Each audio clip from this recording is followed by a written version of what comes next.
Hey everybody, it's Mr. Warren here. I am going to work out some examples from your homework here. Where this is lesson 8.1, we're talking all about linear functions. Okay, so number 2 says a function y of x is given by the following ordered pairs. Now remember that an ordered pair is two numbers. The first one is the x coordinate and the second number, interesting,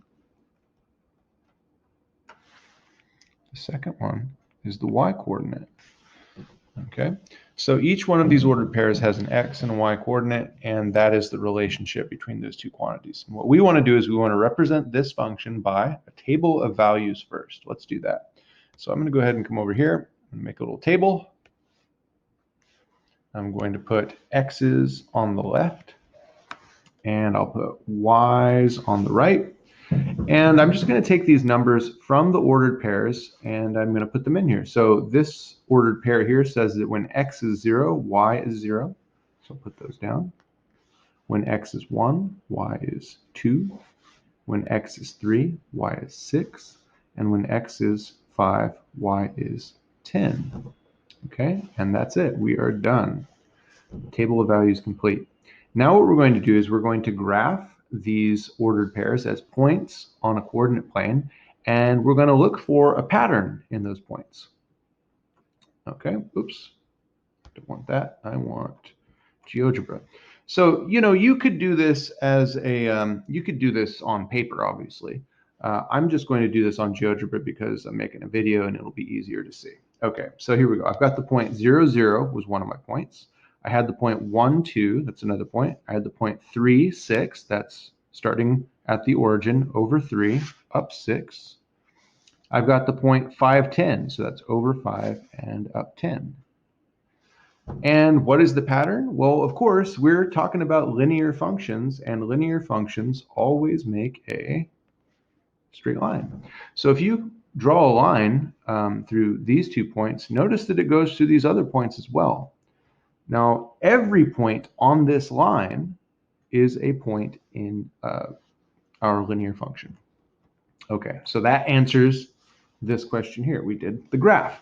Now, you would probably want to graph this on paper. Now, since we're doing this online, you can go to GeoGebra and you can put this down and you can screenshot it and you can send that to me. That's totally fine. Or you can plot it by hand like normal. Okay, I'm going to clear the screen here. And the next one we're going to do is we want to graph this as an equation. Well, actually, you know what? Let's bring that table back. The 0, 0 maybe isn't too helpful. Let's look at let's try and find a pattern. Well, I could add 1 to 1 and get 2. Okay, so maybe it's x plus 1 is y. But if I add 1 to 3, I would get 4, and that doesn't work. So there's got to be some other connection. And I think you can probably see that the connection here is that this number on the right is 2 times as great, or is double, let's just say that, is double this number on the left. So I'll say that as an equation. This number on the right, in general terms, this number on the right is y, is equal to double, that's 2 times the number on the left, x. And that is our equation. Now that's just looking at the table and seeing the pattern. If I were to go to the graph here, I can see that the slope between these 2 points is 2. If I go over 1 and up 2, that's a slope of 2.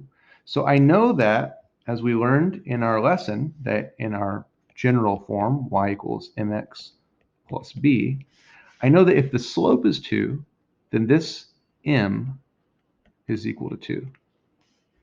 Whoops.